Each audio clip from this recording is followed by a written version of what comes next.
It's time for Blindly Obvious. Blindly obvious, it's clear as can. The Blindly Obvious podcast is for information and entertainment purposes only. All views expressed on this show do not constitute professional advice. We make no representation or warranties regarding the accuracy, completeness, or applicability of the content we express. These are merely our opinions, and as such, we encourage everyone to form your own opinions. Hello and welcome to Blindly Obvious. I'm Tyler, as always, with my co-host Jeff, and today we are talking the conversation idea of God is faithful, but are we? And man, what a great question, and the way you presented this yesterday in your sermon was, imagine being on a beach and maybe your family's out in the water. You gave, several different scenarios. And you said, would you want somebody to let you know if there was a shark about to attack? Would you want to ruin everyone's peaceful bliss in terms of, having vacation, having a good time? Or would you just want to, hey, leave me alone, I'm kicked back in my chair? And then better yet, you kind of flipped it around. You're like, would you be the person that offered the warning? Yeah, because there's a kid in front of you that you don't know. It's got a drone, and you can see the screen. You can see the sharks swimming in the water near your loved ones. But most shark encounters are uneventful. Nothing ever happens. 90% of the time, let's say, even though there's a shark in your proximity, nothing bad will happen. In fact, you probably wouldn't even know they were there. Of shark attacks, in any given year, 10 to 14% of actual shark attacks are deadly. They're fatal. In other words, about 80 to 90% of people who have a shark attack survive. And then on top of that, a very small number of people are ever going to actually be attacked by a shark at all, begin ever. And on top of that, and stacking all of this in the equation, a shark is typically, of the hundreds of people in the water, only going to bite one person. So, right. So the other 90, if there's 100 in the ocean, the other 99 are good. You're perfectly safe. Like, it's going to be uneventful for you. So are you going to think about the money you spend to go to the beach? Are you going to once you make that call, dude, it's out of the water for not even that day. For the rest of the trip, all you're going to hear is dun. And the colored flags going up. You're evacuating the beach. Even if the governor of the state that you're in were to come out and say it's perfectly safe. Look, I'm going to let my own child play in the water. Most people are like, no way. I'm done. I'm not getting in, dude. I don't care what I've spent. I don't care how much trouble we went to get there. The shark can have the water. I'm gonna go chill at the hotel pool. Yeah. There's some element to this with like plane crashes too, right? Sure. Like very seldomly is there actually a plane crash. Right. But when there is one, it's bad, right? It's top story. Right. And I mean, don't get me wrong, if you're in a plane crash, it usually is not going to be, the outcome's not good. But it very seldomly actually happens by comparison to a car crash. Yes, plane is much safer than car. But nobody cares about car crashes because those are less significant in terms of their typical damage, right? No, actually, well, I think it's not the typical damage. You're saying fender benders, but right. But fatalities are actually pretty high. Most states have a little running tally to tell you what it is. I think it's this. It's a risk that's high that we just come to accept. We say, it's just a part of life. Yeah. You got people that are petrified. To throw myself in this category, I don't really like to fly either.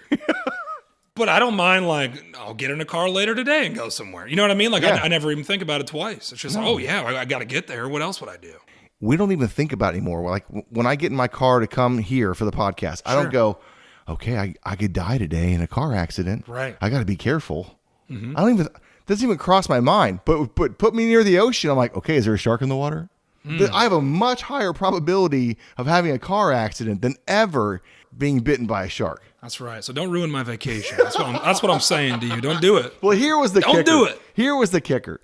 And the scenarios that I gave is that one is you're sitting safely on the beach and you're watching this happen. Would you warn the people in the water what you saw or not and ruin their vacation when they're probably going to be okay, even if you didn't say anything? Or are you going to be silent, right? Are you going to be silent or are you going to warn people?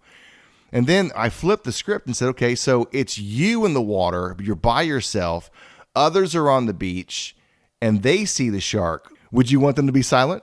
Or would you want them to warn, say, hey, Tyler, watch out, man. There's something big in the water behind you. Something swimming up. Something swimming up. What was interesting is this golden rule came into play, not the one that we actually implement, which is I'm going to do to you what you've done to me, the eye for an eye, tooth for a tooth. We actually, most of us, everyone almost entirely raised their hand Sunday morning. I couldn't see a single person that didn't. Most people want someone to do for them what they would have done for somebody else. And everyone said, I would want to be warned, and I would warn people, even though I believe they've got a greater chance of 90% of nothing ever happening. Sure. I also think, like, just in my typical experiences of being at the beach, I would tend to agree with people's survey, is that anytime there's something, not always is it a shark, right? But when it's off in the distance, you don't know if it's a big manatee, whatever it may be. Yeah. People are kind of in general doing that, like they're pointing out to the water and like kind of waving like, hey, there's maybe some danger out there. Some people listen, some people don't. And that's kind of the case for life. But I thought the greatest point you made was we're willing to be kind of crazy about like shark and like just go kind of buffoonery about something that in the grand scheme minimal is risk. Relatively a minimal risk. Yeah. But we're not so willing to yell, Jesus, when that's a risk that inevitably every one of us who is living and will someday die will face. Yeah, 100% biblically speaking. 2 Thessalonians chapter 1. Two groups, the ignorant who've never heard and didn't respond, and those who did hear but rejected. Those are going to be punished in everlasting torment.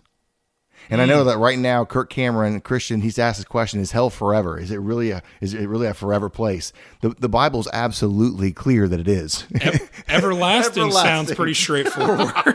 Yeah, you're not going to go there and be annihilated. You're going to go there. You're given a new body. Everyone is given a new body, whether you're going to heaven or hell. And you're given that body that you can enjoy heaven forever in, or you can enjoy your new body forever in hell. But one way or the other, you're getting a new body. But here's the craziest part. You just mentioned again, 100% of people who do not know and who do not obey Jesus Christ will experience everlasting torment. And as a believer, you've been sent to yell Jesus because there's real danger. 2% in any given year Share their faith. Only 2% ever invite someone to church. So now you think about that. That's 98% of people that are not obeying. Yes, they were sent to yell shark, if you will, to yell Jesus to the coming disaster that is absolutely going to happen. It is certain. There's no question. And the vast majority are sitting in their recliner. Or their better not. It's a little weird. I don't want to offend somebody. I don't want them to think I'm kind of one of those weird guys. God faithfully provided us a Savior, and we are unfaithfully pretending like it's no big deal. Right. Not only that, but like you're called to be different anyway, right? Right.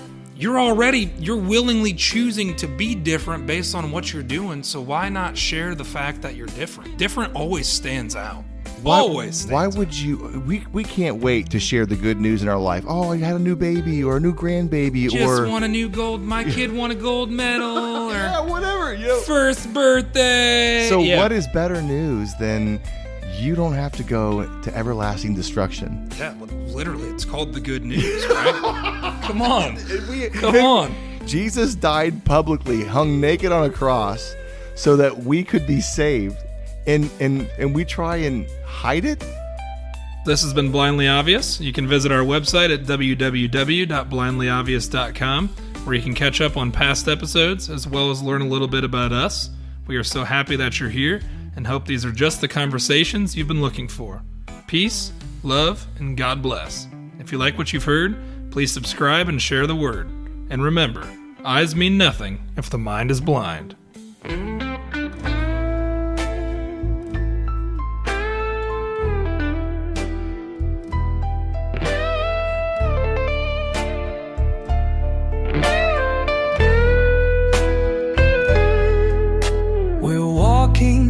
past the signs each day. In little things missed along the way, the symbols hidden in glamour's light, blindly obvious but out of sight.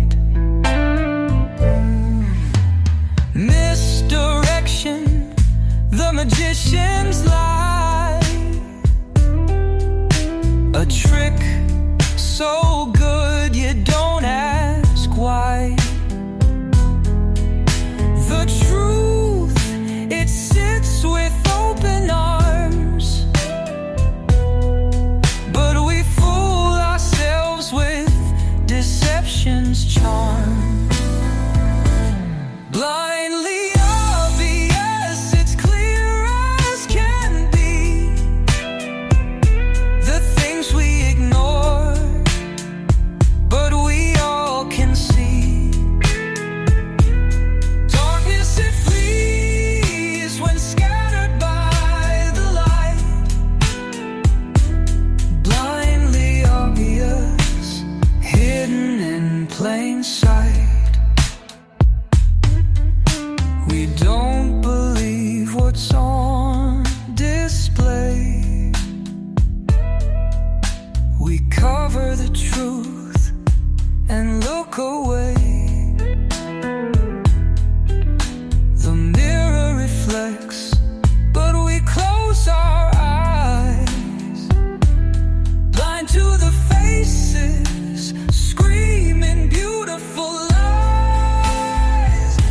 Oh, I can see it.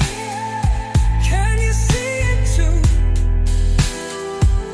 Oh, I can see it. There's a red pill and a blue. Oh, I can see it. Can you see it too? Oh, I can see it. The roads lead back to you.